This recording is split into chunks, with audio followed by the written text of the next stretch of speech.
जो इमेज आप बैकग्राउंड में देख रहे हैं, आज इसी टॉपिक पर हम बात करेंगे। इसी टॉपिक का मतलब अगर मुझे लेंथ से डील करना है, जब मुझसे कोई कहता है सब नॉर्मल, सब टेंजेंट या नॉर्मल की लेंथ बताइए, तो एक्चुअली थोड़ा सा मिसअंडरस्टूड सा ये टॉपिक है, जिसे थोड़ा सा गलत तरीके से समझ लिया जाता है। बहुत ही बेसिक सा सिंपल सा टॉपिक है, कोई नई विशेष बात नहीं है, पर इस पर घुमा फिरा कर बस टर्मिनोलॉजीज पर बेस्ड आपसे क्वेश्चंस पूछे जाते हैं IIT JEE मेंस और JEE एडवांस में। कंसेप्ट क्या है, कैसे निकाला जाता है, कैसे सोचा जाता है और क्या क्या चीज़ें आपको पता होनी चाहिए, उस बारे में बात करेंगे, ऑफकोर्स एग्जाम्पल्स और इलस्ट्रेशंस के साथ। कंसेप्ट कवर होने पर ऑफकोर्स असाइनमेंट क्वेश्चन से उसे आपकी प्रैक्टिस, आपकी एक्सपर्टाइज बिल्ड करने के लिए भी लेकर आएंगे। और फिर जब चैप्टर के सारे कंसेप्ट हो चुके होंगे तो चैप्टर को हम कंक्लूड करेंगे JEE एडवांस्ड के सारे प्रीवियस ईयर्स क्वेश्चंस के साथ। यही फिलॉसफी, यही स्ट्रैटेजी है स्क्रैच से JEE एडवांस लेवल तक आपको लेकर आना।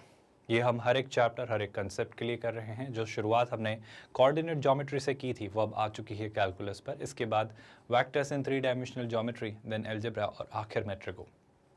इसी के साथ अगर मैं आज का लेक्चर शुरू करूं इस बात के साथ कि हम एक 100% free of cost quality online education platform हैं किंडरगार्टन से 12th स्टैंडर्ड तक। आप हमारे नोट्स, PDFs और ई-बुक्स भी डाउनलोड कर सकते हैं।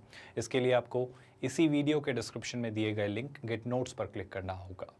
आज जो बातें समझी जाएंगी उन्हें गौर से देखिएगा और अच्छे से नोटिस करिएगा। मैं एक सिंपल सा पॉइंट आपको देना चाह रहा हूँ। आपके पास एक कर्व है, इस कर्व में क्या होता है वो समझने की कोशिश करो। इस कर्व में एक कर्व कहीं ना कहीं किसी पॉइंट पर मैं एक टेंजेंट और एक नॉर्मल ड्रॉ कर ले रहा हूँ। अब मैंने क्या किया वो आपको समझाने की कोशिश कर रहा हूँ। खैर यहाँ पर अगर शायद थोड़ा सा भी मैसी ये हो रहा है तो मैं थोड़ा और क्लियर इसको बना देता हूँ ताकि आपको ना चीज़ें बहुत स्पष्ट समझ आएँ। बस कोशिश है कि चीज़ें बहुत क्लियर रहें ताकि कहीं पर भी कन्फ्यूजन का कोई स्कोप ना रहे, है ना। ये आपके मान लेते हैं एक्स एक्सिस और वाई एक्सिस है और इसी में मान लेते हैं फर्स्ट क्वाड्रेंट में ही आपका एक कर्व है, कहीं भी हो सकता है, इससे कोई फर्क नहीं पड़ता, राइट। अगर ये मान लो एक कर्व है कुछ इस तरीके से, इसे थोड़ा और इस तरीके से बना लेते हैं कि यहाँ पर ये कर्व है। अब इस कर्व में किसी पॉइंट को आपने चुना और उस पॉइंट पर आपने टेंजेंट और नॉर्मल ड्रॉ किया, तो मान लो ये क्या रही भाई आपकी tangent. Comfortable with that? I hope this doesn't confuse any one of you. और इसी तरीके से इस पर मैंने क्या ड्रॉ किया, इसी पर मैंने नॉर्मल भी ड्रॉ किया है, इसी पर मैंने नॉर्मल भी ड्रॉ किया जो ऑफ कोर्स आपके पॉइंट ऑफ कॉन्टैक्ट से गुजरेगा। अब कुछ बातें नोटिस करना, हमने क्या किया, हमने एक पॉइंट पर उसी के अकॉर्डिंग ले लेता हूँ ताकि कहीं भी कोई कन्फ्यूजन ना हो जब टर्मिनोलॉजीज की बात करें, है ना। तो आपका नॉर्मल का जो पॉइंट ऑफ इंटरसेक्शन है एक्स एक्सिस के साथ, गौर से सुनिएगा, आपने इस पॉइंट P पर अपने टेंजेंट और नॉर्मल बनाए, तो नॉर्मल ने जहाँ एक्स एक्सिस को इंटरसेक्ट किया वो पॉइंट है let's say N, I hope आप देख पा रहे हो, और टेंजेंट ने जहाँ एक्स एक्सिस को इंटरसेक्ट किया लेट्स से वो पॉइंट है T। ये बात समझ आई क्या? अच्छा, एक और छोटा सा काम मैं कर ले रहा हूँ, मैं यहाँ से, है ना, आपके पॉइंट से एक्स एक्सिस पर परपेंडिकुलर ड्रॉप कर दे रहा हूँ। क्यों कर रहा हूँ, बस थोड़ा पेशेंस रखिए, आप भी रियलाइज़ करेंगे क्यों किया। बस अभी चीज़ें समझिए और ध्यान से देखिए। हमने क्या किया, हमने परपेंडिकुलर ड्रॉप किया है इस तरीके से कि ये आपका यहाँ पर ऐसा जा रहा है, ये आपने P पॉइंट से आपके एक्स एक्सिस पर परपेंडिकुलर ड्रॉप किया, तो ये क्या है भाई, परपेंडिकुलर। ये सारी क्या बातें हो रही हैं, कुछ समझ नहीं आ रहा है सर। मेरा बस आपसे कहना है कि आप ये बात जानते हो कि ये जो टेंजेंट आपकी है, जो ये पॉजिटिव एक्स एक्सिस के साथ एंगल बना रही होगी, ये जो आपका एंगल होगा, इससे अगर मैं थीटा कहूँ तो आई होप मुझे कुछ कहने की ज़रूरत नहीं है।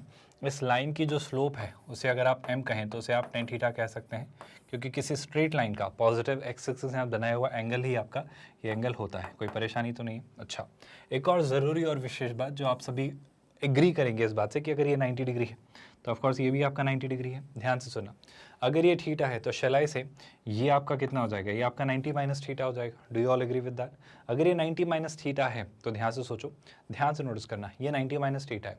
अब एक सिंपल सा ऑब्जर्वेशन, ये टेंजेंट है, नॉर्मल है, आई रिपीट, ये टेंजेंट है और ये नॉर्मल है। अगर ये 90 माइनस थीटा है तो ये वापस आपका क्या रहा होगा, थीटा।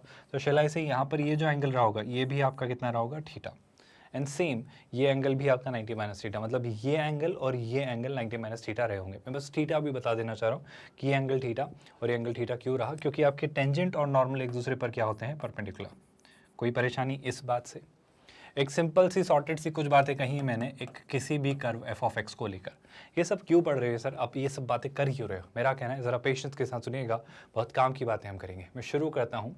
कभी भी कोई लाइफ में आपसे पूछे कि टेंजेंट की लेंथ का क्या मतलब होता है, तो सर ऐसे तो टेंजेंट में एक स्ट्रेट लाइन है, वो तो चलती चली जाएगी इन्फिनिटी तक, तो उसकी लेंथ निकालना का क्या सेंस है? मेरा कहना है पहली बात तो टेंजेंट की लेंथ कैसे डिफाइन होती है उस पर बात करते हैं। टेंजेंट की लेंथ का मतलब होता है द सेगमेंट ऑफ, जो उसने PT कहा है हम समझेंगे क्या है, to a curve lying between the point of tangency, जहां वो पॉइंट ऑफ कॉन्टैक्ट है, और the point where the tangent meets the x axis. मतलब मैं आपको यहाँ पर बताना चाहूँ कि अगर मैं इस ऑब्जर्वेशन से लेंथ ऑफ टेंजेंट समझूं, तो लेंथ ऑफ टेंजेंट क्या है आपकी पीटी। क्या आपको ये बात समझ आ रही? और ज़्यादा मत दिमाग लगाइए। तो अगर मुझसे कभी भी कोई पूछता है कि लेंथ ऑफ टेंजेंट का क्या मतलब होता है, तो मैं क्या कहूँगा, लेंथ है ना ऑफ टेंजेंट जो आपने निकाली है सर, वो कुछ नहीं है, वो आपकी सिंपल सी ये पीटी है। पर क्या इस पीटी तक ज्योमेट्रिकली मैं पहुंच सकता हूँ? बेशक मैं पहुंच सकता हूँ, बहुत सारे तरीके। और अभी तो बस मैं आपको समझा रहा हूँ कि पीटी एग्जैक्टली है क्या। तो पीटी का मतलब आपका पॉइंट ऑफ टेंजेंसी यानी टेक्निकली पॉइंट ऑफ कॉन्टैक्ट से जो आपने वो टेंजेंट ड्रॉ की है उस तरफ से एक्स एक्सिस को जहाँ ये टच कर रहा है उस पॉइंट तक की distance. Do you all agree with that? अगर ये बात समझ आई है तो ज़रा गौर से देखिएगा। And the point where the tangent meets x axis should not be confused with tangent line, है ना, इस बात को प्लीज याद रखिएगा। और लेंथ ऑफ टेंजेंट, इस बात को अच्छे से समझ के रखिएगा। द सेगमेंट ऑफ टेंजेंट जो है वो इस तरीके से निकल कर आता है। क्या ये बात आपको क्लियर हो रही है? कोई परेशानी यहाँ तक? आई होप अब आप कंफ्यूज नहीं है इस बात को कि पीटी आपका क्या निकल कर आ रहा है। अगर मैं उनके थ्रू भी आपको दिखा दूँ तो ये आपको पीटी स्पष्ट तौर पर दिख रहा होगा। कोई परेशानी? अच्छा, इसी तरीके से एक और छोटा सा ऑब्जर्वेशन, क्या मैं इस बात पर आने वाला हूँ, बस पहले मैं थोड़ी सी टर्मिनोलॉजीज आपको बता दूं। लेंथ ऑफ नॉर्मल से आप क्या समझते हो? सर लेंथ ऑफ नॉर्मल का क्या मतलब होगा? देखो, the segment of normal P N to the curve at point P, कहाँ पर? Lying between the point P and the point where the normal meets x axis. क्या आपको अब टेंजेंट की डेफिनेशन देखकर नॉर्मल किसे कहते हैं या लेंथ ऑफ नॉर्मल किसे कहते हैं? Should not be confused with normal line, है ना, और लेंथ ऑफ नॉर्मल। तो नॉर्मल की लेंथ हम क्या कहते हैं वो याद रहेगा क्या? सर नॉर्मल की लेंथ का मतलब क्या रहेगा? नॉर्मल की लेंथ मतलब आपका ये वाला पार्ट, कौन सा? वही पॉइंट ऑफ कॉन्टैक्ट से जब वो एक्स एक्सिस को इंटरसेक्ट कर रहा है उस पॉइंट तक। तो ये जो पी एन जो है आपका, ये क्या आ रहा है आपका? ये आ रहा है आपका लेंथ ऑफ क्या? नॉर्मल। कोई परेशानी? क्या दोनों बातें तो पहले समझ आई हैं, इनमें तो कोई दिक्कत नहीं है। आई होप इसे हमने ऐसे ही नोटिस में लाया है कि चीज़ें हमारे बिल्कुल जहन में रहें। अगर ये दोनों बातें समझ आई हैं तो ऑफकोर्स लेंथ ऑफ नॉर्मल निकालने का भी एक फॉर्मूला है जो हम डिस्कस करेंगे, पर मैं पहले कुछ चीज़ें डिस्कस कर लेना चाह रहा हूँ, है ना।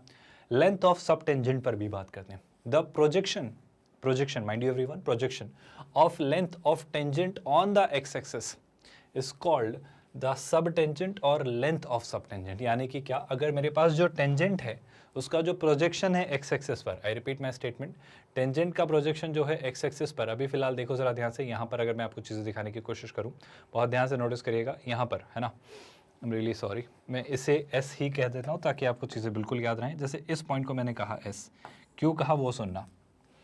आपका ये पी है और ये पॉइंट टी है। अगर इसका मैंने प्रोजेक्शन देखा एक्स एक्सिस पर, आई होप आप समझते हो, फिजिक्स में हमने प्रोजेक्शन पढ़ा है, वेक्टर्स में हम प्रोजेक्शन पढ़ेंगे, आप निश्चिंत रहिए। बस प्रोजेक्शन का मतलब है कि एक स्ट्रेट लाइन है, इसकी परछाई, इसकी छाया, इसकी शैडो जो बनेगी, अगर मैं देखूं एक्स एक्सिस पर तो कैसी बनेगी? ये वाला सेगमेंट, कौन सा? एस टी, ये जो सेगमेंट है ये प्रोजेक्शन है आपका टेंजेंट का। सो दिस इज कॉल्ड सब टेंजेंट। तो अगर मुझसे कोई पूछेगा लेंथ ऑफ सब टेंजेंट, अगर मुझसे कोई पूछेगा लेंथ है ना ऑफ सब टेंजेंट, तो वो मैं क्या कहूँगा भाई?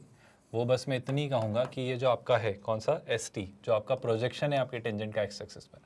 क्या इस बेसिस पर मैं सब नॉर्मल की लेंथ पर भी बात कर सकता हूँ? अगर मैं आपसे पूछूँ तो देखो ध्यान से, ये आपका नॉर्मल है, इसने एक्स एक्सिस पर जो प्रोजेक्शन बनाया है वो क्या है? S N. तो ये क्या रहेगा आपका? लेंथ ऑफ सब नॉर्मल। अगर आपको थोड़ा सा डेफिनेशन वाइज समझना है तो बिल्कुल वो भी हम बात कर लेते हैं, ध्यान से सुनिएगा। The projection of length of normal on the x axis is called सब नॉर्मल और लेंथ ऑफ सब नॉर्मल, जिसकी फॉर्मूला हम वर्कआउट करेंगे। पर ये आपको समझ आ रहा है कि एस एन क्यों हो रहा है? क्या ये बातें, चारों बातें पहले तो क्लियर हैं कि आपके चारों टर्म्स क्या हैं, इनमें तो कोई कन्फ्यूजन नहीं है। ये जो एस एन है आपका, इसे ही आप क्या कहेंगे?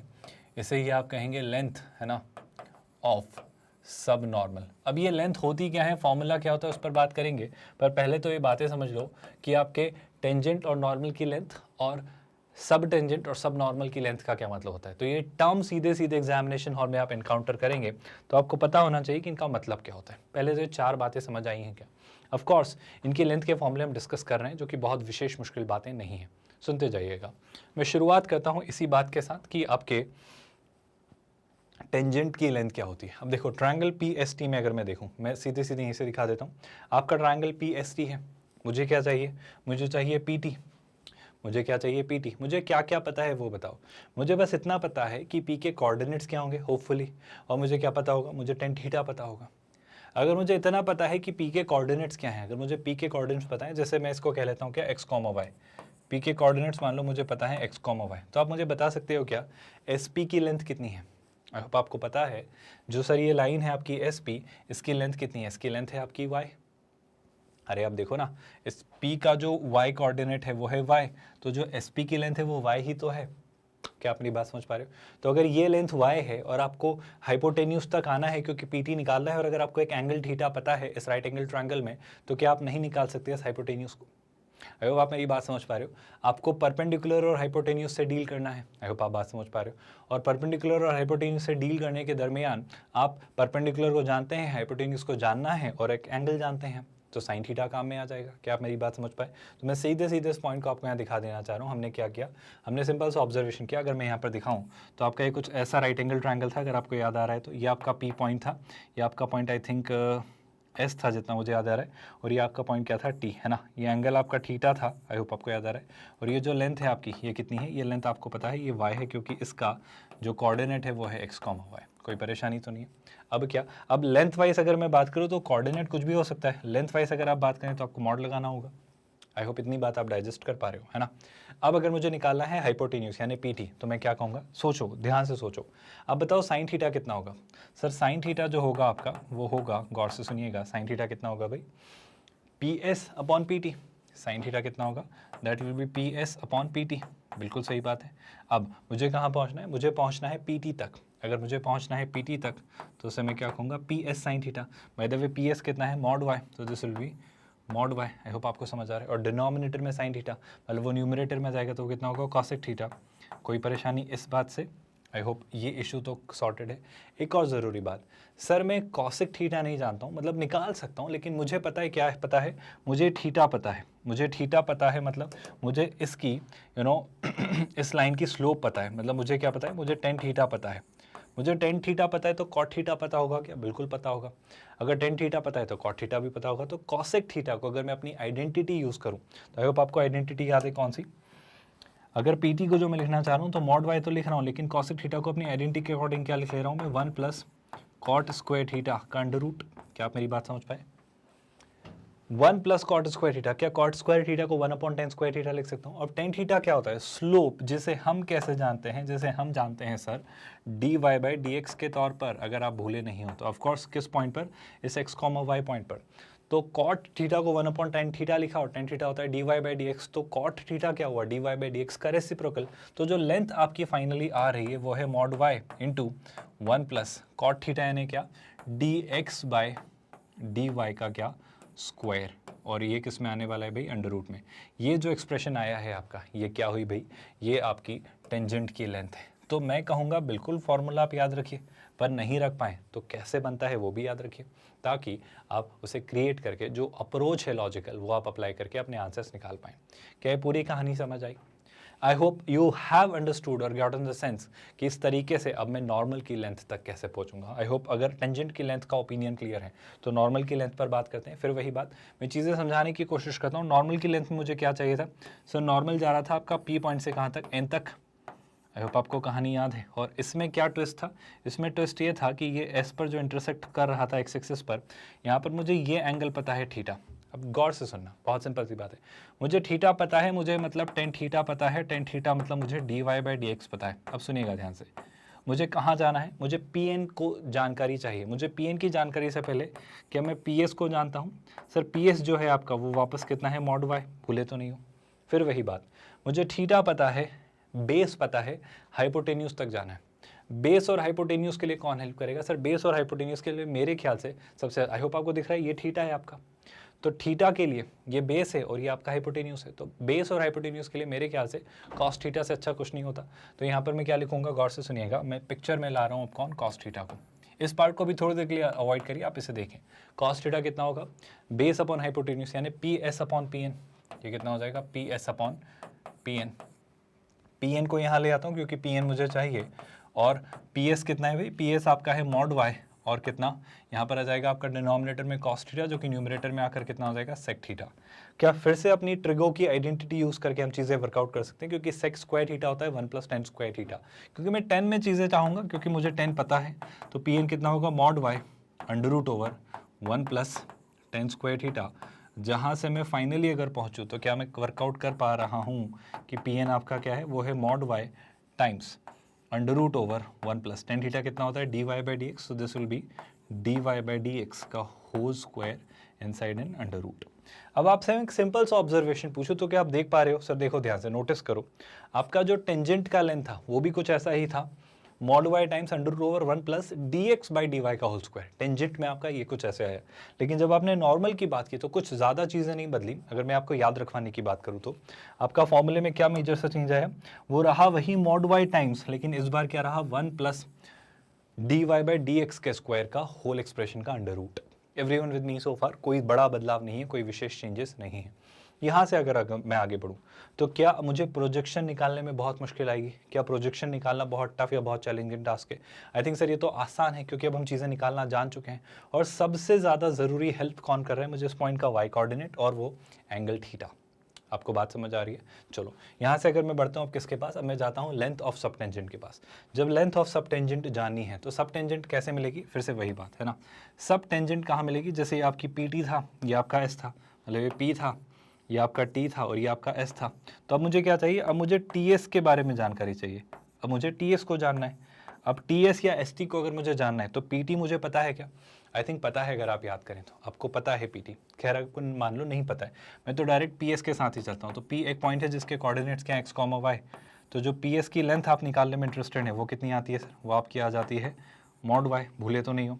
और सबसे ज़रूरी बात, मैं जानता हूँ ये जो टेंजेंट है ये पॉजिटिव एक्स एक्सिस है, जो एंगल बना रही है वो कितना है भाई? वो आपका थीटा है। और अगर मुझे थीटा पता है तो मुझे क्या पता है? मुझे सबसे अच्छी बात d y by d x जो कि कितना है, टेन थीटा पता है। क्या ये बात आप सभी को डाइजेस्ट हो रही है कि ये हमें कैसे और क्यों पता है? इससे क्या फ़ायदा हो रहा है सर? इससे ये फ़ायदा हो रहा है, अगर आप नोटिस करें, ध्यान से सुनिएगा, d y by d x आपका टेन थीटा हुआ, जी हाँ हुआ। अब सुनना ध्यान से, टी एस तक जाना है तो क्या चाहिए वो समझो। मुझे परपेंडिकुलर पता है और मुझे किस में इंटरेस्ट है? मुझे बेस में इंटरेस्ट है। तो perpendicular upon base, sir tan theta help करेगा आपको? तो आई थिंक दिख ही रहा है। तो टेन थीटा को मैं कितना कहूँगा? टेन थीटा को मैं कहूँगा आप हैं कितना, परपेंडिकुलर, जो कि कितना है मॉड वाई अपॉन बेस, वो कितना है भाई? S T. आप खुद देखोगे कि चीज़ें कैसे हो रही हैं। एस टी को यहाँ शिफ्ट किया तो कितना हो जाएगा? Mod y upon tan theta. और mod y upon tan theta में समस्या क्या है? कुछ नहीं है सर, टेन थीटा को न्यूमरेटर में लाए तो कॉट थीटा, यानी d y by d x को बजाय d x by d y, तो हो जाएगा mod y into d x by d y. तो अगर इस तरीके से आप अपना एक्सप्रेशन वर्कआउट कर लें तो ये होगा आपका लेंथ ऑफ सब टेंजेंट, या फिर टेंजेंट का projection on the x axis. क्या बात आपको समझ आई? इसी तरीके से क्या आप प्रिडिक्ट कर पा रहे हो कि अगर मुझे सब नॉर्मल तक जाना है तो मैं सब नॉर्मल तक कैसे चला जाऊंगा? आई होप बहुत सिंपल सा ऑब्जर्वेशन है, कुछ नया नहीं होगा अगर आप देखें तो। फिर वही बात आपका यहाँ पर ये है पॉइंट पी, जिसके कोऑर्डिनेट्स क्या हैं, एक्स कॉमा वाई। ये आपका एंगल थीटा है, अगर आपको याद आ रहा हो तो। ये आपका पॉइंट था एस और ये पॉइंट है आपका एन। अब मुझे क्या चाहिए? अब मुझे एस एन के बारे में जानकारी चाहिए। तो पी एस को मैं जानता हूँ जो कि कितना है, मॉड वाई। फिर से नोटिस करिएगा, मैं ये जानता हूँ मुझे ये चाहिए। क्या वापस टेन थीटा पिक्चर में ले आए? बिल्कुल ले आइए सर। तो टेन थीटा कितना होगा? नोटिस करिए सर, टेन थीटा आपका होगा परपेंडिकुलर कितना, S N upon base. Base कितना है? P S. आई होप आपको दिख रहा है। तो एस एन कितना हो जाएगा? एस एन हो जाएगा आपका पी एस। पी एस कितना है? Mod y. So this will be mod y into ten theta. Ten theta कितना होता है? D y by d x. Are you all comfortable with that कि आपका एस एन कैसे आ रहा है? Y into d y by d x. आपको समझ आ रहा है? नॉर्मल से जब डील करा या सब नॉर्मल से डील किया तो d y by d x, लेकिन जब हमने टेंजेंट से या सब टेंजेंट से डील किया तो d x by d y. मतलब अगर मैं एक कंक्लूजन दूँ सारी बातों पर तो देखो ध्यान से, आपको बस ये पैटर्न दिख जाए तो मेरा आधा काम सफल हो जाएगा। टेंजेंट है ना, नॉर्मल है ना, यहाँ पर मैं लिख दूंगा फॉर्मूले आपके किसके, सब टेंजेंट और क्या, सब नॉर्मल। बस ध्यान से देखिएगा चीज़ें कैसे हो रही हैं, वही मैं दिखाना चाह रहा हूँ। जब हमने टेंजेंट की बात की थी तो आपको d x by d y से डील करना पड़ा, तो सबसे पहले तो मॉड वाई चाहिए, उस पॉइंट का वाई कोऑर्डिनेट है ना, उसका मॉड्यूलस आप ले लीजिए और उसे मल्टीप्लाई करिए किससे, 1 प्लस टेंजेंट है तो मैं क्या लिखूंगा, d x by d y का square inside and of course under root, है ना। यही काम सब टेंजेंट के लिए भी करना है, बस क्या करना है, ये वाला पार्ट हट जाएगा, so this will be mod y into, है ना, या फिर एक कॉमन ही मॉड लगा देते हैं, so mod of y into कितना, d x by d y. Of course आप ये मत भूलिएगा कि जो dx बाई dy है एक रैंडम जनरल इन जनरल कोई नहीं है, यहाँ पर वो पॉइंट पास किया जा रहा है x, y कोऑर्डिनेट है ना, ये आप पास करें तभी कोई सिग्निफिकेंट वैल्यू मिलेगी। इसी तरीके से अगर मैं इस पर बात करूँ तो ये क्या बात हो रही है सर, नॉर्मल के लिए कुछ नहीं बदलना है, वही रहेगा फॉर्मूला, बस dx बाई dy की जगह कितना हो जाएगा, वो आपका हो जाएगा भाई dy बाई dx। कोई परेशानी इस बात से? आई होप आप अब सहमत हैं और अब आप कंफर्टेबल हैं। सब नॉर्मल में भी कुछ नहीं बदलेगा, वही आपका एक्सप्रेशन है मॉड y, लेकिन इस बार dx बाई dy की बजाय dy बाई dx। और जितने भी ये dy बाई dx निकालें उनकी जगह वो पॉइंट पास करना है जो पॉइंट आपका था, जो x, y, alpha, beta, h, k, वही जो y यहाँ पर लिख रहे हो। तो क्या ये चारों पॉइंट समझ आए? इनमें से किसी में भी कहीं कोई परेशानी तो नहीं है? आई होप आप चारों के साथ कंफर्टेबल हो। अगर ये फंडा क्लियर हो गया है तो हमारा आधा पर्पस फुलफिल हो गया है कि इस पर बेस्ड क्वेश्चंस को कैसे सोचना है। पर सबसे ज़्यादा गड़बड़ यही कि लोग टेंजेंट, नॉर्मल, सब नॉर्मल और सब टेंजेंट जब ये टर्म आती हैं, या length of tangent, length of normal, length of सब टेंजेंट या लेंथ ऑफ सब नॉर्मल जब आता है तो वो कन्फ्यूज़ हो जाते हैं। तो आई होप आप कन्फ्यूज़ नहीं रहेंगे। एक क्विक रिवीजन, एक क्विक रिकैप। अगर मैं बात करूं, टेंजेंट मतलब उस पॉइंट से एक्स एक्सिस तक का पॉइंट ऑफ इंटरसेक्शन, नॉर्मल मतलब उस पॉइंट से एक्स एक्सिस तक का पॉइंट ऑफ इंटरसेक्शन, लेकिन सब टेंजेंट मतलब उसका प्रोजेक्शन। आई होप आपको दिख रहा है। सब नॉर्मल मतलब उसका प्रोजेक्शन, अगर आपको याद है तो, है ना। एक्स एक्सिस पर प्रोजेक्शन आपको सब टेंजेंट और सब नॉर्मल देंगे, लेकिन एक्स एक्सिस तक का वो इंटरसेप्ट जो बन रहा है वो आपको टेंजेंट और नॉर्मल देंगे। क्या ये बात समझ आई? कोई कन्फ्यूजन? आई थिंक यही क्रक्स है अभी तक जो बातें पढ़ी उन सब का। यहाँ से अगर मैं आगे बढ़ूँ तो सीधे आते हैं आज के आई थिंक अपने पहले सवाल पर। पहला क्वेश्चन क्या लिखा हुआ है, आपको प्रूव करना है कि जो सब टेंजेंट है, माइंड एवरीवन, सब टेंजेंट आती है दिमाग में क्या जाता है, सब टेंजेंट आती है दिमाग में y, सब टेंजेंट तो कुछ ऐसा दिमाग में आ जाता है, मतलब कुछ ऐसा निकालना है, कुछ ऐसे डील करनी है। To the curve is constant, क्या मुझे कुछ कहने या कुछ करने की ज़रूरत है? क्या अब आप खुद सक्षम नहीं हैं इस तरह के क्वेश्चंस को सॉल्व करने के लिए कि सर इसमें तो मुझे शायद मुश्किल नहीं आएगी, ये तो मैं निकाल ही सकता हूँ, चलो मुझे इस तक पहुँचना है। तो इस तक पहुँचने के लिए क्या मैं सबसे पहले dy बाई dx निकालूँ? तो y कितना दिया है सर? y आपको दिया है e to the power x upon a. dy by dx जैसे ही निकालना चाहा तो dy बाई dx जब मैं निकालता हूँ तो कितना आता है, नोटिस करिएगा, है ना। क्या निकालेंगे? dy by dx, e to the power x का differentiation e to the power x upon a ही होगा, लेकिन चेन रूल के अकॉर्डिंग x अपॉन ए का डिफरेंशिएशन 1 अपॉन ए, यानी कि यहाँ पर a लगा देते हैं। अच्छा, ये तो सर हुआ आपका क्या, dy बाई dx। क्या dy बाई dx के साथ मैं यहाँ पर देख पा रहा हूँ कि सर थोड़ा सा आप चीज़ों को गौर से देखें तो आपको क्यों नहीं दिख रहा है कि आप इसे ऐसा लिख लो। देखो, ये इस a को मैं इधर लाता हूँ, इस a को इधर ला रहा हूँ, dy बाई dx को इधर ला रहा हूँ, तो a विल बी कितना, e to the power x by a into dx by dy। अब सुनिएगा ध्यान से, e to the power x by a कितना है, y, तो शैलाई से a विल बी कितना, a will be y into dx by dy। अब आप ये जनरलाइज कर दे रहे हो कि इस कर्व की ऑफ कोर्स अगर मॉड नहीं भी लगाओ तो आई होप मेरी बात समझ पा रहे हो, जो ये वैल्यू ही कांस्टेंट होगी तो इसका मॉड तो कांस्टेंट होगी ना। आप मेरी बात समझ पा रहे हो क्या? मैं आपसे कहना चाह रहा हूँ कि इस कर्व की कोई भी सब टेंजेंट आप बना लो, किसी भी पॉइंट पर बना लो, क्योंकि हमने रैंडम x और y के लिए निकाला, वो हमेशा क्या आ रही है आपकी a, और अगर वो हमेशा a आ रही है तो आप क्या बोलोगे हम बोलेंगे कि वो हमेशा कांस्टेंट है। ऑफ कोर्स मॉड इसका क्या आ जाएगा, मॉड a आ जाएगा। अगर आप इस पर मॉड लगा देंगे तो मॉड a आ जाएगा। तो जब a कांस्टेंट है तो मॉड a तो कांस्टेंट हो गई ना। क्या अपनी बात समझ पाए? बहुत मुश्किल नहीं था ये क्वेश्चन, ये आज के सबसे आसान क्वेश्चंस में से एक था, बशर्ते आपको ये बात पता हो, है ना। चीज़ें आसान तभी होती हैं जब हमें चीज़ें पता हो। मतलब किसी भी इंसान के लिए क्वेश्चन पेपर ईजी कब होता है, जब आपने पढ़ा हो। किसी के लिए टफ कब होता है, जब उसने ना पढ़ा हो। दूसरा पैरामीटर, अगर टफ है तो सबके लिए टफ है, ईजी है तो सबके लिए ईजी है।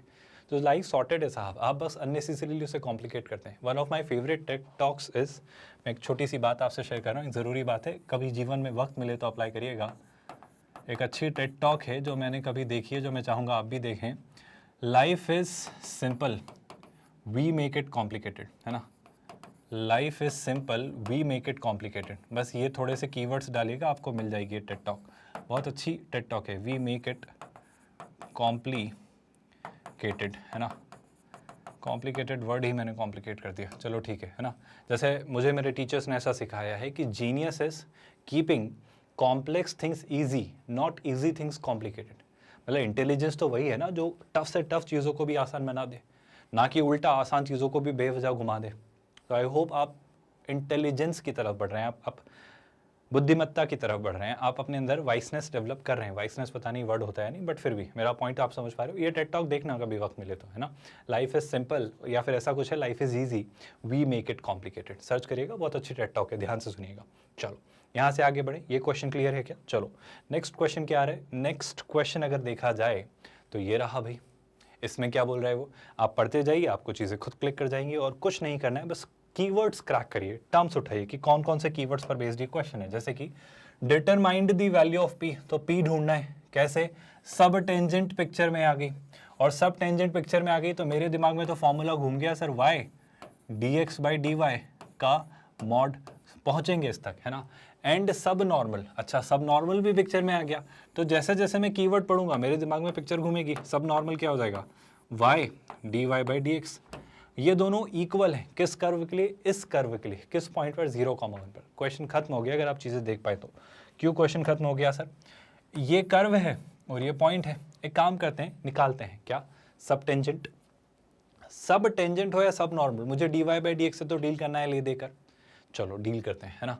इसका d y by d x निकालते हैं, तो d y by d x, देखिएगा ध्यान से, ई की पावर पी एक्स का डिफ्रेंशिएशन, ई की पावर पी एक्स और पी एक्स का डिफ्रेंशिएशन पी एक्स का डिफ्रेंशिएशन पी, तो ये कुछ ऐसा आ रहा है। लेकिन हमें ये कहाँ चाहिए? मुझे ये चाहिए 0,1 पर, क्योंकि अब आप आई होप आपको पता है ये सारी बात कहाँ हो रही है? 0,1 पर। मतलब 0, वो पॉइंट है जहाँ लकीली आपका सब टेंजेंट और सब नॉर्मल दोनों इक्वल है। तो मैंने क्या निकालना चाहा? मैंने निकाला भाई d y by d x किस पॉइंट पर? 0,1 पर। 0,1 मतलब x की जगह 0, y की जगह 1 रख दो। y है नहीं तो x की जगह 0 रखा, तो p into 0 0, e to the power 0 1, तो p प्लस p कितना? 2p। तो dy बाई डी एक्स कितना आ रहा है? 0,1 पर 2p। तो आई होप मुझे कुछ कहने की जरूरत नहीं है, dx बाई डी वाई 0,1 पर 1/2p आएगा। अब क्या कहना चाह रहे हो सर आप? अब हम इस डेटा को अप्लाई करते हैं जो हमें दिया गया है। हमें क्या दिया गया है कि सब टेंजेंट और सब नॉर्मल की लेंथ इक्वल है। ध्यान से देखो, मॉड वाई से मॉड वाई वैसे कैंसिल हो जाएगा, पर मॉड वाई चूंकि 1 है तो लोड मत लो, है ना। ये लिखा है 1 into d y by d x, 1 into d y by d x मतलब कितना? 2p। तो 2p का क्या ले लीजिए आप? मॉड। ये किसके इक्वल है? 1 into d x by d y, तो इसका रेसिप्रोकल वो कितना हो जाएगा? 1/2p। तो यहाँ पर मुझे क्या मिलेगा? यहाँ पर मुझे मिलेगा 1/2p। क्या मुझे कुछ कहने की ज़रूरत है? आप खुद मुझे आंसर बता देंगे। आई होप इससे तो सिंप्लीफाई करना हम जानते हैं कि 2p का मॉड और 1/2p का मॉड। अगर आपको अभी भी कंफ्यूजन है तो पहले ना स्क्वायर कर दो या मल्टीप्लाई कर दो। पहले हम सिंपल सा मॉड्यूलस को ना स्प्लिट कर लेते हैं। स्प्लिट करना मतलब मैं आई होप इसे ऐसा लिख सकता हूँ 1/this इन दिस, मतलब 1 का मॉड अलग और 2p का मॉड अलग। आई hope that doesn't bother you all. 1 का मॉड लगाने का कोई सेंस है क्या? नहीं है, है ना। 2p और 2p यहाँ मल्टीप्लाई हो रहा है, तो इस तरफ कितना आ जा रहा है? मैं यहाँ लिख दे रहा हूँ। तो 2p और 2p अगर मल्टीप्लाई हो रहे हैं तो हो जा रहा है कितना? 4p square. और ऑफ कोर्स मुझे अब शायद इस पर मॉड लगाने की जरूरत नहीं, क्योंकि 4 पॉजिटिव है, p स्क्वायर भी पॉजिटिव होगा, जो कि किसके इक्वल है? 1 के। तो p स्क्वायर 1/4 आ रहा है। ये एक एक स्टेप IIT JEE का एस्पिरेंट नहीं लिखता है ना, वो सीधे सीधे वहीं से आंसर लिख देता है। तो p कितना होगा? ±1/2। मतलब ये जो p की वैल्यू ±1/2 आ रही है ना, वो वहीं से दिख जानी चाहिए। और सच कहूँ तो क्वेश्चन पढ़ते पढ़ते दिख जानी चाहिए कि दिमाग में आ जाएगा सर इसका डिफरेंशिएशन 2p, इसका रेसिप्रोकल 1/2p, तो 2p और 1/2p मॉड लेकर भी करेंगे, क्योंकि ये 1 1 हो जा रहा है, तो बात खत्म। 2p का स्क्वायर मतलब 4p स्क्वायर 1 होगा, यानी p आपका ±1/2 होगा। ऐसे हवा में आप क्वेश्चंस करते हो। ये सब तो अभी आपको इनिशियल स्टेज पर समझाने के लिए लिखा जा रहा है, पर इतना आप नहीं करेंगे। और यकीन करिए जब आप खुद बहुत अच्छी प्रैक्टिस कर चुके होंगे, कई सारे क्वेश्चंस आपने कर लिए होंगे, तो आप खुद इसे बहुत आसानी से कर लेंगे। आपको इतना चीज़ों को देखने या करने की ज़रूरत नहीं पड़ेगी। चलो, अगर ये क्वेश्चन क्लियर हो रहा है तो क्या मूव करें अगले क्वेश्चन पर? एक और इंटरेस्टिंग, एक और अच्छा क्वेश्चन देखो, find the length of the normal. अब जैसे ही length of the normal keyword आया तो मेरे दिमाग में क्या आता है sir? Length of the normal सुलझा हुआ ऐसा कंसेप्ट है सर, उसके लिए आपको मॉड वाई इंटू √1+। नॉर्मल है तो क्या आ जाएगा सर? आपका सुलझा हुआ part d y by d x का स्क्वायर। आई होप आप भूले नहीं हो, है ना। यह आपका इस तरीके से लेंथ ऑफ द नॉर्मल आता है, ठीक है sir. To the curve x = a times theta plus sine theta. और क्या? अच्छा आप देख पा रहे हो, इसने इस बार घुमा के चीज़ें दे दी, अच्छे से घुमा के दी। आपको उसने थीटा के टर्म्स में पैरामीट्रिकली x दिया है और पैरामीट्रिकली ही y दिया है। और कहाँ पूछा है? थीटा जब कितना है? थीटा जब आपका π/2 है। आई होप आप ध्यान से देख पा रहे हो। x आपका कितना है? a times theta plus sine theta, और y आपका a times 1 - cos theta. Theta की वैल्यू π/2 पर। सर सारी बातें छोड़ो, मुझे सबसे पहले तो dy/dx तक पहुँचने के लिए किसकी ज़रूरत होगी? मुझे d y by d theta निकालना होगा, बिल्कुल निकाल लेते हैं। तो d y by d theta अगर मैंने निकालना चाहा तो इसको थीटा के रिस्पेक्ट में डिफरेंशिएट किया तो ए आपका बाहर, आई होप आप सुन रहे हो, अंदर डिफरेंशिएट किया तो ए इंटू 1 का differentiation 0, a into cos theta का डिफरेंशिएशन माइनस साइन थीटा, तो minus minus sine theta sine theta, तो शेलाई से d y by d theta आएगा आपका ए टाइम्स साइन थीटा। और क्या, मैं d x by d theta भी निकाल लेता हूँ, तो d x by d theta कितना आएगा, इससे डिफरेंशिएट कर दीजिए, तो ए थीटा का डिफरेंशिएशन थीटा के रिस्पेक्ट में कितना, ए है ना, और ए साइन थीटा का डिफरेंशिएशन थीटा के रिस्पेक्ट में a cos theta, so this will be a cos theta. अच्छा, एक और छोटी सी बात, मुझे d y by d x कहाँ चाहिए, मुझे d y by d x चाहिए थीटा की वैल्यू किस पर, थीटा की वैल्यू पाई बाई 2 पर। तो I am interested in d y by d x when theta is कितना, when theta is pi by 2, है ना। तो ज़रा देखिएगा, जब थीटा की वैल्यू पाई बाई 2 यहाँ रखी, क्योंकि मैं d y by d theta upon d x by d theta करूँगा, तो साइन 90 कितना होता है 1, तो कितना हो जाएगा न्यूमरेटर में ए, कंफर्टेबल।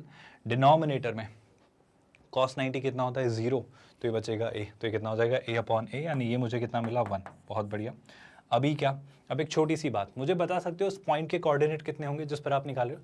सर उस पॉइंट का कोऑर्डिनेट होगा पी, अगर उसे मैं मान लूँ तो उसका कोऑर्डिनेट कितना होगा, a times theta plus sine theta, मतलब ए 90 प्लस साइन 90, 90 कितना होगा, मतलब वैसे एक्स कोऑर्डिनेट की हमें ज़रूरत नहीं, बट फिर भी लिख दे रहा हूँ, ये कितना हो जाएगा ए टाइम्स कितना 90 प्लस साइन 90, साइन 90 कितना होता है 1, तो ये हो जाएगा कितना 90, यानी ए टाइम्स पाई बाई 2, है ना, ये कितना हो जाएगा a times pi by 2, comma y coordinate कितना होगा, सर ये हो जाएगा a times 1 minus cos 90, cos 90 कितना होता है 0, तो ये हो जाएगा ए, तो इसका वाई कोऑर्डिनेट कितना होगा, सिर्फ ए। अब सुनना, मुझे पता है क्या कि ए पॉजिटिव है नेगेटिव, मुझे नहीं पता, तो मैं एक काम करता हूँ, जब मैं इसकी नॉर्मल की लेंथ निकले चला तो मैं क्या करूँगा, ध्यान से देखिएगा, नॉर्मल की लेंथ फाइनली हम क्या लिखेंगे, नोटिस करना, मॉड वाई यानी इस पॉइंट का वाई कोऑर्डिनेट जो कि कितना है ए, तो ए पर आप क्या लगा दें मॉड, आप ये मत मान के चलिएगा कि एक पॉजिटिव वैल्यू है, under root over 1 plus d y by d x कितना है 1, 1 प्लस 1 2, यानी कितना under root 2, so mod a times under root 2 या under root 2 times mod a, ये फाइनली आपका आंसर है। क्या मुझे कुछ और इसमें समझाने की ज़रूरत है, आई होप आपको ये नज़र आ रहा है कि इसके नॉर्मल की लेंथ आपकी अंडर रूट 2 टाइम्स मॉड ए कैसे आई, कोई परेशानी, I hope everyone is comfortable. बस इस बात को याद रखिएगा कि मुझे नहीं पता ए पॉजिटिव है negative, so I have taken it as simply a, है ना, मुझे नहीं पता तो मैंने मॉड लगा दिया, कोई दिक्कत। चलो, अगर यहाँ तक चीज़ें समझ आई हैं तो क्या अगले क्वेश्चन की तरफ बढ़ें, चलो नेक्स्ट क्वेश्चन ट्राई करेंगे, ध्यान से देखिएगा। अगला सवाल, फॉर द कर्व x की power m plus n is equal to a to the power m minus n into y to the power 2n, ऐसा कुछ दिया हुआ है। वो बोल रहा है prove that the mth power, है ना, ध्यान से सुनना, कंफ्यूज मत होना, prove that the mth power of the sub tangent varies as the nth power of सब नॉर्मल। सर ये तो कुछ बहुत ही अजीबोगरीब बात है ना, ये तो कुछ बहुत ही अजीबोगरीब बात है, इससे कैसे सोचेंगे, एक एक करके स्टेप बाय स्टेप सोचो। पहले तो मुझे दो बातें बताओ, मुझे बस ये बता दो कि इस क्वेश्चन को सॉल्व करने के लिए मुझे डिफरेंशिएशन करना पड़ेगा, क्योंकि मुझे किस किस से बात करनी है, मुझे सब टेंजेंट और सब नॉर्मल से बात करनी है। तो ध्यान से सुना, मैं सारी बातें छोड़ के mth पावर ऑफ सब टेंजेंट, nth पावर ऑफ सब नॉर्मल, इन सब से बाद में बात करूंगा। सर मैं पहले तो ना इसकी सब टेंजेंट और सब नॉर्मल निकालने में इंटरेस्टेड हूँ, फिर कहानी समझेंगे जो भी है ना। सब टेंजेंट और सब नॉर्मल पढ़ते दिमाग में क्या आता है, सर सब टेंजेंट मतलब क्या, आपका टेंजेंट है ना, तो ये कितना हो जाएगा y इंटू कितना d x by d y, सुन रहे हो आप लोग, ये हो जाएगी आपकी क्या, ये हो जाएगी आपकी सब टेंजेंट, है ना। और इसी तरीके से अगर मैं सब नॉर्मल की बात करूं तो कितना हो जाएगा y d y by d x, वो आपका क्या हो जाएगा, वो आपका हो जाएगा सब नॉर्मल, कोई परेशानी। चलो यहाँ से अगर मैंने क्वेश्चन को वर्कआउट करने की कोशिश की तो पहले तो सारी बातें छोड़ो सर, क्वेश्चन में लिखा क्या है, क्वेश्चन में एक्सप्रेशन जो है वो है x to the power m plus n is equal to a to the power m minus n into y to the power 2n। क्या मैं सीधे से डिफरेंशिएट कर दूं और dy बाई डी एक्स निकाल लूं, पर dy बाई डी एक्स निकालने में पता है एक छोटी सी बात मेरे लिए समस्या क्रिएट करेगी कि सर ये y की पावर 2n इसे बहुत कॉम्प्लिकेट कर देगा। तो क्या मैं इसे थोड़ा सुलझा लूं तो ज़्यादा अच्छा रहेगा, मेरा सजेशन है सुलझा लीजिए, आपका जीवन थोड़ा आसान होगा। जैसे हमने बात की थी, life is easy we make it complicated, तो हम ही कॉम्प्लिकेट बनाते, मेरा यकीन करिए, and it's all your choices. एक अच्छी बुक है, एक और बुक हाथों हाथ रिकमेंड कर देता हूँ पढ़ना, मतलब this is one of my favourite books, the 7 habits of highly effective people. This is one of the most amazing books I have ever read, है ना। ऐसी कोई ये वो उस टाइप की किताब नहीं है कि 7 दिन में डॉक्टर कैसे बने, ये सच में एक अमेजिंग सी बुक है, इसमें बहुत अच्छी अच्छी हैबिट्स हैं और आप पढ़ेंगे। उसकी जो पहली हैबिट है वो मैं बताना चाह रहा हूँ कि उसकी पहली हैबिट है बीइंग रिस्पॉन्सिबल। बीइंग रिस्पॉन्सिबल मतलब instead of reactive be proactive, इस शब्द में बहुत सारी बातें छुपी हैं, वो आपको तब पता चलेंगी जब आप ये बुक पढ़ेंगे। तो मेरा सजेशन है, रिएक्ट मत करिए, प्रोएक्टिव बनिए, मतलब रिस्पॉन्सिबल बनिए, रिस्पॉन्स जनरेट करिए। तो यही बात यहाँ पर हो रही है कि life is easy, we make it complicated. और anyway we have discussed genius is keeping complicated things easy, not easy things complicated. तो अगर ये बहुत उलझा हुआ सा कुछ लग रहा है तो इसे आसान बनाना हमारा टास्क है। और आसान बनाने के लिए जीवन में जब भी पावर में कोई चीज़ आए, मेरी मदद करता है लॉगरिथम। तो लॉग ले लेते हैं, तो दोनों तरफ अगर लॉग लिया तो कितना हो जाएगा सर? ये होगा m+n टाइम्स कितना? log x। बहुत बढ़िया। Is equal to what? यहाँ पे प्रोडक्ट है तो सम में आ जाएगा। तो ये वाला पार्ट कैसा हो जाएगा? ये पार्ट होगा m+n times log a at base e plus कितना, इसे मैं थोड़ा अलग लिख देता हूँ अगर परेशानी ना हो तो, 2n टाइम्स कितना?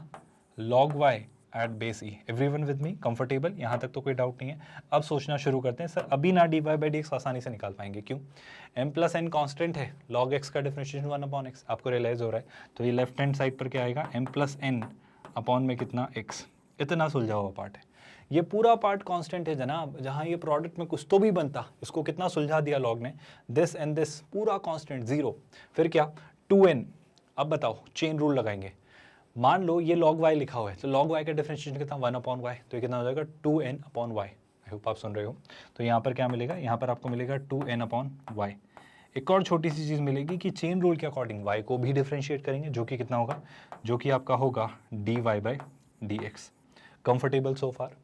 तो सबसे पहले तो जीवन का सबसे ज़रूरी काम करने में हम इंटरेस्टेड हैं, हम निकालना चाह रहे हैं dy/dx। तो मैं dy/dx को अगर थोड़ा सिंप्लीफाई करके लिखूं तो dy/dx कितना आ रहा है जनाब? सर dy/dx जो आपका आ रहा है वो है आपका y यहाँ शिफ्ट किया, 2n यहाँ शिफ्ट किया, तो m+n टाइम्स y। न्यूमरेटर में कितना दिख रहा है? m+n times y। और डिनोमिनेटर में क्या दिख रहा है? डिनोमिनेटर को अगर गौर से देखें तो 2nx।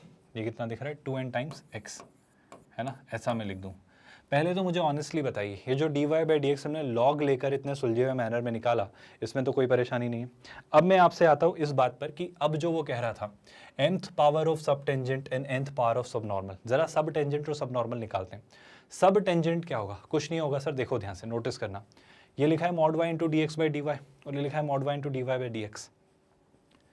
एक छोटा सा पार्ट बताओ, वो कुछ वेरीज पर बात कर रहा है। वेरीज मतलब डिपेंडेंसी। अगर आपको मैं थोड़ी सी फिजिक्स याद दिलाऊं तो फिजिक्स में आपको याद है क्या कि कोई वैल्यू किसी के साथ वैरी करती है, वो डिपेंड करती है। तो हमने ऐसा कुछ सीखा है, जैसे अगर एक वैल्यू है y जो m पर डिपेंड करता है, सॉरी जैसे एक वैल्यू है y जो x पर डिपेंड करती है, तो आप ऐसा लिखते हो फिजिक्स में। फिर आप ये प्रोपोर्शनैलिटी का साइन हटाकर उसको किसी कांस्टेंट से रिप्लेस कर देते हो। ये सारी बातें हमने की हैं। तो यही बात मैं यहाँ पर कहना चाह रहा हूँ कि कोई वैल्यू किसी पर डिपेंड करती है तो हम क्या कहते हैं कि उन दोनों वैल्यूज़ का जो रेशो होता है वो कांस्टेंट होता है। क्या मेरी बात आपको समझ आ रही है? क्या आपको मेरी बात समझ आ रही है कि अगर कोई वैल्यू किसी वैल्यू पर डिपेंड करती है तो उन दोनों का रेशो कुछ कांस्टेंट होता है। यही बात यहाँ पर मैं शायद करने की कोशिश करूँ कि सुनना ध्यान से। ये तो dy/dx जो है हमारे पास है, इससे हम बात करेंगे, पर सुनना ध्यान से। mth पावर ऑफ सब टेंजेंट, सब टेंजेंट में क्या होगा सर? सब टेंजेंट आपकी होगी mod ऑफ y dx/dy, इसकी पावर कितनी? इसकी पावर m, इसकी mth पावर जो है ना, अपॉन में nth पावर ऑफ, अपॉन में कितना भाई? nth पावर ऑफ सब नॉर्मल। सब नॉर्मल आपका क्या है भाई? देखिएगा ध्यान से, मॉड ऑफ कितना? y। सब नॉर्मल में आपका आ जाना है dy/dx, इसकी क्या? nth पावर, इसकी nth पावर, है ना। ये जो mth पावर ऑफ सब टेंजेंट है वो nth पावर ऑफ सब नॉर्मल के साथ वैरी करती है। इसका क्या मतलब है वो समझेंगे, पर पहले मैं इसे थोड़ा वर्कआउट कर लेना चाह रहा हूँ। कैसे सोचेंगे जरा बात करते हैं। देखो ध्यान से, सिंपल सा एक्सप्रेशन मत रिप्लेस करो। यहाँ भी mod y है, यहाँ भी mod y है। ये mod y की पावर m है, ये mod y की पावर n है। तो सबसे पहले तो मुझे दिख रहा है क्या? ध्यान से नोटिस करना, ये दिखेगा mod y की पावर कितनी? m-n। कोई परेशानी? और दो तीन बातें सुनना। ये लिखा है dx/dy, ये लिखा है dy/dx। इस dx/dy को अपने कॉमन सेंस के अकॉर्डिंग मैं dy/dx की पावर m लिख सकता हूँ क्या? आई होप ये बात आप समझते हो, है ना। इट्स लाइक a लिखा है, a की पावर m है, तो अगर मैंने इसका रेसिप्रोकल लिया है 1/a, तो मैं उसकी पावर m लिख सकता हूँ, 1/a की पावर -m लिख सकता हूँ। क्या आप मेरी बात समझ पा रहे हो? मैं एक बेसिक सा कंसेप्ट लगा रहा हूँ जो हमने अलजेब्रा में पढ़ा है। अगर मैं आपको याद दिलाऊँ कैसा, मेरे पास लिखा है a की पावर m, तो हम इसे क्या लिख सकते हैं? 1/a की पावर -m। कोई परेशानी तो नहीं है इस बात से? तो अगर मैं इसी बात को ऐसे समझूँ कि अगर p/q की पावर अगर मेरे पास लिखी है लेट्स से m, है ना, तो मैं ऐसे लिख सकता हूँ ना, q/p की power -m I you all okay with that? इसमें कोई बुराई तो नहीं है ना? ऐसा कर सकते हैं, एवरीवन एग्रीइंग विद दैट? क्योंकि क्या हो जाएगा 1/q/p और न्यूमरेटर पे आके वापस p/q। ऐसा क्यों कर रहा हूँ? बस थोड़ा पेशेंस रखना, है ना। हम इसे लेबनीज कोफिशिएंट्स की तरह ट्रीट कर रहे हैं, तो ये हो जा रहा है dy/dx की पावर -m। यहाँ क्या लिखा है? dy/dx की पावर -n। तो -m अगर डिनोमिनेटर में आए तो प्लस हो जाएगा। तो शैलाई से ये तो ऐसा लिखा हुआ है, ऐसे लिखा रहने दीजिए, लेकिन डिनोमिनेटर में जो आपका है क्या, dy/dx। प्लीज़ नोटिस करिएगा, बहुत अच्छा मज़ेदार से एक्सप्रेशन आप बनता हो देखोगे। यहाँ पर पावर n है, बिल्कुल है, सुनना ध्यान से। यहाँ पर dy/dx की पावर -m होगी, जब वो नीचे आएगी तो वो कितनी हो जाएगी? +m। मैंने एक साथ 2-3 स्टेप्स परफॉर्म कर दिए। I hope that doesn't bother you all at all. Everyone comfortably able to understand what I am trying to convey? नहीं है, परेशानी हो रही है तो मान लो यहाँ लिखा है p/q, यहाँ भी लिखा है p/q, लेकिन ये लिखा है q/p, ये p/q। q/p की पावर m और p/q की पावर n सॉल्व करना, आप डिनोमिनेटर में p/q की पावर n + m या m + n पाएंगे। अब ट्राई करिएगा, कोई परेशानी तो नहीं है? चलो यहाँ से आगे बढ़ते हैं। अब इस एक्सप्रेशन को वर्कआउट करते हैं। सर mod y तो mod y है, इसे नहीं छेड़ते हैं, इसे नहीं छेड़ते हैं। इस पर बात करते हैं dy/dx पर। अच्छा, dy/dx कितना है सर? dy/dx हमने कुछ निकाला था, dy/dx हमने कुछ निकाला था, m + n times y upon 2nx, है ना। तो मैं इसे लिखता हूँ। मैंने क्या किया, ध्यान से देखिएगा। आपके पास mod y तो mod y, मैं नेक्स्ट पेज पर लिख लूँ तो चलेगा क्या? कोई परेशानी तो नहीं है ना? तो मैं इसी पेज पर लिखता हूँ, ध्यान से देखिएगा। mod y की पावर m - n को मैंने नहीं छेड़ा, इसे मैंने ऐसा ही रखा। बट डिनोमिनेटर में अगर मैंने देखना चाहा तो देखिए भाई ध्यान से, डिनोमिनेटर में क्या दिख रहा है? dy/dx। dy/dx कितना है आपका? वो है m + n की power y, sorry m + n × y, m + n × y divided by what? Divided by I think 2nx, right? Divided by 2n times x। तो ये लिखा हुआ है कितना? 2n times x। और इस एक्सप्रेशन की आप पावर क्या रेस कर रहे हो? इस एक्सप्रेशन की पावर आप रेस कर रहे हो m + n। ये हमारा ओवरऑल एक्सप्रेशन बन रहा है। अगर मैं इसे गौर से देख लूँ तो यहाँ तक तो कोई डाउट नहीं है, यहाँ तक चीज़ें स्पष्ट तौर पर समझ आ रही हैं क्या? अब मैं चीज़ें थोड़ी सी तोड़ कर, थोड़ा मरोड़ कर, थोड़ा उसको सिंपल मैनर में पेश करने की कोशिश कर रहा हूँ। ध्यान से नोटिस करिएगा चीज़ें, है ना। यह आपका कुछ एक्सप्रेशन लिखा हुआ है, इसे थोड़ा सा रीऑर्गेनाइज करते हैं। पर पहले मैं आपको दिखाना चाह रहा हूँ कि क्वेश्चन में क्या था वो देखो। देखो क्वेश्चन में कुछ आपके पास लिखा हुआ था। क्वेश्चन में क्या लिखा हुआ था? यहाँ पर x की पावर m + n जो था वो था a की power m - n × y⁴ I hope यही लिखा हुआ था। क्या इस डेटा को यूज़ करके यहाँ पर कुछ थोड़े से मॉडिफिकेशंस किए जा सकते हैं जो हम ढूंढ रहे हैं? इसके अलावा तो कुछ और बात हमारे पास ज़्यादा विशेष है नहीं, लॉग से तो और कंफ्यूज होना है। तो इस डेटा को यूज़ करके मैं यहाँ पर थोड़ी सी चीज़ें रीअरेंज करना चाह रहा हूँ। देखो मैं यहाँ से उठाता हूँ ये y की पावर m + n, ध्यान से देखना। ये इस बात को थोड़ी देर के लिए मान लेते हैं, जो mod y की पावर m - n है। मैं इस अजम्पशन के साथ काम कर लेता हूँ कि सर लेट्स से y जो है वो कोई ना कोई पॉजिटिव वैल्यू है, या y की पावर m + n या m - n जो भी हमारा एक्सप्रेशन है वो एक पॉजिटिव वैल्यू जनरेट कर रहा होगा, ऐसा मैं मान ले रहा हूँ। क्योंकि बात समझो, एक छोटा सा एक्सप्रेशन समझो, इस बात को छोड़ो सारी बातें। y की पावर नेगेटिव हो या पॉजिटिव, मतलब mod y कुछ भी हो, -2, मतलब ऑफकोर्स वो डिपेंड करेगा कि वो यहाँ पर क्या है, मतलब यहाँ पर जो पावर है वो ऑड है इवन, y पर डिपेंड करेगा वो। पर इस बात को ऐसे समझो, ये जो mod y है आपका, ये एक पॉजिटिव वैल्यू होगी, है ना। इसकी पावर m - n आपको एक पॉजिटिव वैल्यू जनरेट करेगा। सिमिलरली इस y की पावर m + n, अब y आपका क्या मान लिया आपने? y की पावर m + n। अब यहाँ पर ये कन्फ्यूजन है कि इस y को मैं पॉजिटिव लूँ या नेगेटिव ले लूँ, है ना। तो मैं एक सिंपल से सिनेरियो पर काम कर लेता हूँ, एक अजम्पशन के साथ। ध्यान से सुनना कि मैं मान लेता हूँ ये जो mod y आपने लिया था, है ना, कहीं कोई गड़बड़ तो हम नहीं कर रहे, क्योंकि मुझे mod y और y हटाने में थोड़ा सा चैलेंज लग रहा है। पर इसे मैं मान लेता हूँ, ऐसे ही चला कर देखता हूँ। ऑफकोर्स यहाँ पर भी आपका एक मॉड लगना है। ओवरऑल चलाए से मैं पूरे ही एक्सप्रेशन पर मॉड लगा देता हूँ। ऐसा क्यों? बात समझना। ये डिवीजन में ये भी है आपका, तो ओवरऑल अगर मैं पूरे ही एक्सप्रेशन पर मॉड लगा दूँ तो कहानी सॉर्टेड है। ऐसा क्यों कर रहा हूँ वो बात समझने की कोशिश करना। देखो इसकी पावर m है और इसकी पावर n है, तो बस यहीं पर यही कन्फ्यूजन है। एनीवे अगर मैं आपसे ऐसा कहूँ, देखो यहाँ पर एक मॉड की पावर कुछ है, यहाँ पर इस मॉड की पावर कुछ है, तो ओवरऑल अगर पूरे ही एक्सप्रेशन पर मॉड लगा दूँ तो चलेगा क्या? मैं क्या कहना चाह रहा हूँ, मुझे दिख रहा है कि ये एक पॉजिटिव वैल्यू बनेगा, फिर इसकी कोई पावर आएगी, ये एक पॉजिटिव वैल्यू बनेगा, इसकी कुछ पावर आएगी। मैं कह रहा हूँ ये जो भी वैल्यू देगा पॉजिटिव नेगेटिव, इसकी कुछ जो पावर आएगी, जो भी पॉजिटिव नेगेटिव, न्यूमेरिकली तो अफेक्ट नहीं होगी। ये जो भी अंदर एक्सप्रेशन, इसकी जो भी पावर है, इसकी पावर जो भी है, उससे न्यूमेरिकली तो वैल्यू अफेक्ट नहीं होगी पॉजिटिव नेगेटिव। अगर दोनों नेगेटिव रहे तो यही पॉजिटिव हो जाएगा, एक नेगेटिव रहा तो वो नेगेटिव रहेगा। तो ओवरऑल जो मॉड में कंबाइन लगा रहा हूँ वो से सॉर्ट आउट कर देगा, है ना। तो मैं आपसे कहना चाह रहा हूँ जो डिनोमिनेटर में हमारे पास यहाँ एक मॉड था, है ना, जो मैंने मिस किया, जो डिनोमिनेटर में आपके पास यहाँ एक मॉड था, ओवरऑल ये और ये हटाकर मैं एक कंबाइंड मॉड लगा रहा हूँ ओवरऑल पूरा, कोई परेशानी तो नहीं है। इससे क्या हो रहा है देखना ध्यान से, इससे मेरा जो एक्सप्रेशन है वो बन जा रहा है y टू दी पावर कितना m माइनस एन, डिनोमिनेटर में नोटिस करना m प्लस एन है ना अपॉन में 2n। मैं इस पार्ट को थोड़ा अलग लिख रहा हूँ और ध्यान से सुनना y अपॉन x को अलग लिख रहा हूँ और ऑफ कोर्स सब की power m plus n generate कर दे रहा हूँ। इसकी पावर तो m प्लस एन है जिसे मैं नहीं टच कर रहा, लेकिन यहाँ पर y की पावर m प्लस एन इसे ऐसा लिख देता हूँ और x की पावर m प्लस एन इसे ऐसा लिख देता हूँ। Does it work for you, कोई परेशानी तो नहीं है। और इस ओवरऑल एक्सप्रेशन पे मैंने मॉड लगा दिया कि जो भी इसका साइन रहे मुझे नहीं फर्क पड़ता, पर बाद में मॉड लगाने से वो पॉजिटिव बन जाएगा। मतलब आप किसी पॉजिटिव पावर वैल्यू की कोई पावर ले वो पॉजिटिव थी, या वैल्यू निकाल ले फिर उस पर मॉड लगा ले वो पॉजिटिव है, कोई फर्क नहीं पड़ता इस बात से। अच्छा, दूसरी ज़रूरी बात, अब आप चीज़ें सोचना चाहें तो मैं क्या कहना चाह रहा हूँ वो समझो। इस y की पावर m प्लस एन को न्यूमरेटर में लेके जा रहा हूँ, है ना। इस पार्ट से मेरा कुछ खास लेना देना नहीं है, मैं बस ये y और x को थोड़ा वर्कआउट करना चाह रहा हूँ उस हिंट के साथ जो क्वेश्चन में मैंने आपको देनी चाहिए। ध्यान से नोटिस करना, बड़ा सिंपल सा पार्ट है, अच्छे से ऑब्जर्व करना। क्या मैं ये कह सकता हूँ, चलो एक काम करो, इस y की पावर m माइनस एन को यहाँ ले आओ।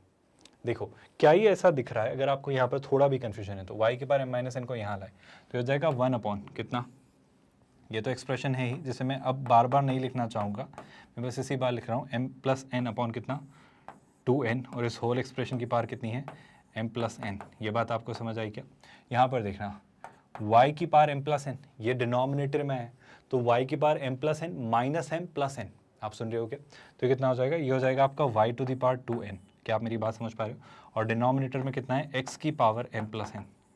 इस पार्ट को जरा ध्यान से देखो, y to the power 2n, I hope आपको दिख रहा है, ये m प्लस एन यहाँ है तो माइनस m प्लस एन हो जाएगा, बेस सेम है, पावर्स आपकी ऐड हो जाएंगी पर डिवीजन है तो ये सब्ट्रैक्ट हो जाएगी। आई होप आपको बात समझ आ रही है, क्योंकि इसको मैं नीचे ला रहा हूँ तो हो जाएगा m माइनस एन 0 और आपका n माइनस माइनस एन यानी प्लस 2n, तो ये कुछ दिख रहा है। अब इससे देखो, इस पर ही मैं आपसे बात करना चाह रहा हूँ, ये जो दिख रहा है आपका एक्सप्रेशन, ये क्या दिख रहा है वो नोटिस करो। देखो क्या मैं, ध्यान से देखो, y की पावर 2n, देखो ध्यान से नोटिस करना, इस एक्सप्रेशन को रीराइट करने जा रहा हूँ, ध्यान से नोटिस करना, इससे यहाँ ला रहा हूँ और इससे यहाँ ला रहा हूँ।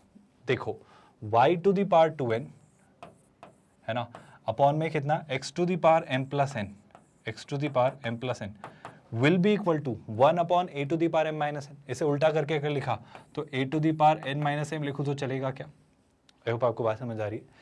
तो y to the power 2n upon x to the power m plus n को a to the power n minus m लिख सकता हूँ मैं।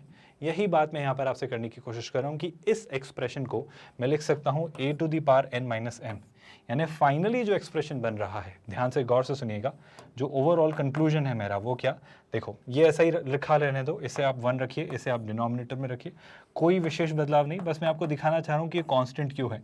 m plus N upon 2n, इस पूरे एक्सप्रेशन की पावर कितनी m प्लस एन, और ये जो एक्सप्रेशन ये बन रहा है आपका a की पावर n माइनस m, अगर आपको याद आ रहा है तो ये एक्सप्रेशन आपका पूरा क्या बन रहा है a to the power n minus m। I hope आपको दिख रहा है। तो आपका y to the power 2n upon x to the power m plus n is a to the power n minus m।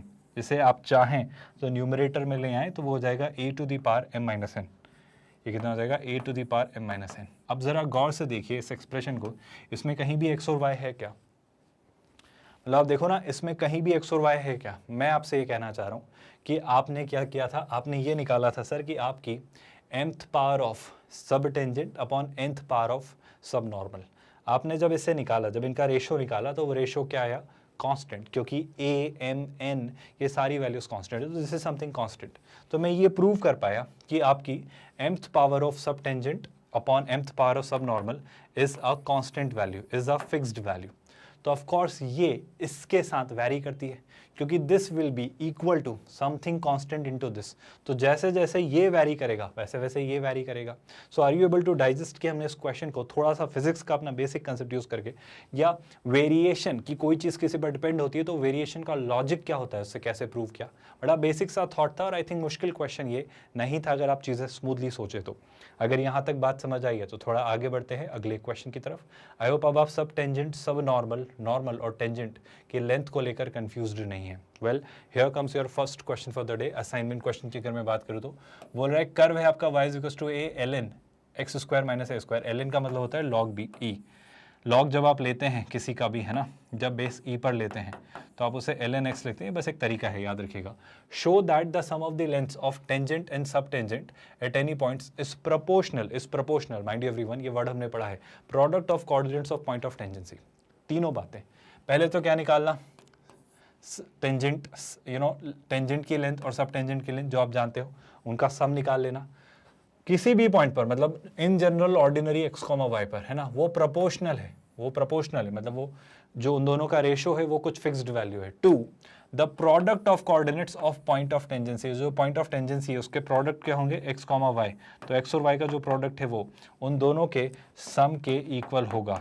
ये बात आप निकालिएगा, टेंजेंट और सब टेंजेंट का सम करके. आप मेरे लिए सॉरी, इक्वल नहीं होगा, मतलब इसका और इसका जो रेशो होगा, इसका और इसका रेशियो जो होगा वो एक फिक्स्ड कांस्टेंट वैल्यू होगी. क्या आप मेरी बात समझ पा रहे हो? कोशिश करिएगा, आप प्रूव कर लेंगे. थोड़ी सी हिंट दी है, थोड़ा आप ट्राई करिएगा. टेंजेंट की लेंथ और सब टेंजेंट की लेंथ के साथ इसका रेशियो निकालना. इस दिस अपॉन दिस भी करोगे तो भी कोई ना कोई कांस्टेंट आएगा, आप प्रूव कर पाओगे कि वो प्रोपोर्शनल है. क्या ये पहला असाइनमेंट क्वेश्चन क्लियर है? आई होप आप ट्राई करेंगे. वेल, हियर कम्स आपका सेकंड असाइनमेंट क्वेश्चन. क्या लिख रहा है वो? If the sub normal at any point, आपका कर्व बहुत सॉर्टेड सा दिया हुआ है, y इज इक्वल टू कितना, 1 minus y is equal to a to the power 1 minus n times x to the power n is of constant length, है ना, then find the value of n. तो आप कुछ मत करो, इसका क्या निकालो, सब नॉर्मल, आई होप आप जानते हो, उसको किसी फिक्स्ड वैल्यू कांस्टेंट के इक्वल रख देना. आपको खुद समझ आ जाएगा कि उससे आप n की वैल्यू कैसे निकालोगे. उसको टेक्निकली कांस्टेंट बनाने के लिए कोई ना कोई वेरिएबल हटाना पड़ेगा, तो वो जो वेरिएबल की पावर है वो 0 होनी चाहिए. जब आप ऐसा करेंगे तो आपको स्ट्राइक कर जाएगा कि n की किस वैल्यू पर वो आपका एक कांस्टेंट वैल्यू देगा. Did you all understand this part? I hope अब ये बातें कंफ्यूजिंग नहीं है और आप स्पष्ट तौर पर देख पा रहे हो कि इन क्वेश्चंस को हम कैसे अप्रोच करते हैं. एक बेसिक सा आइडिया मैं दे दूं कि हमने जो शुरुआत की थी कहाँ से, कोऑर्डिनेट ज्योमेट्री के साथ, अब वो कैलकुलस पर आ गई है. इसके बाद वेक्टर्स एंड 3D, देन आपका अलजेब्रा और आखिर में ट्रिगो के साथ पूरी कहानी कल्मिनेट होगी. कंसेप्ट करना, असाइनमेंट क्वेश्चंस करना, JEE एडवांस के PYQs करना, ये हमारी फिलॉसफी है. और इस तरीके से हम आपको एक 100% free of cost quality online education दे रहे हैं किंडरगार्टन से 12th स्टैंडर्ड तक. आप हमारे नोट्स, PDFs और ई-बुक्स भी डाउनलोड कर सकते हैं. इसके लिए आपको इसी वीडियो के डिस्क्रिप्शन में दिए गए लिंक गेट नोट्स पर क्लिक करना होगा. With that, let's call it today here. ख्याल रखिए अपना. Thank you so much for watching this video.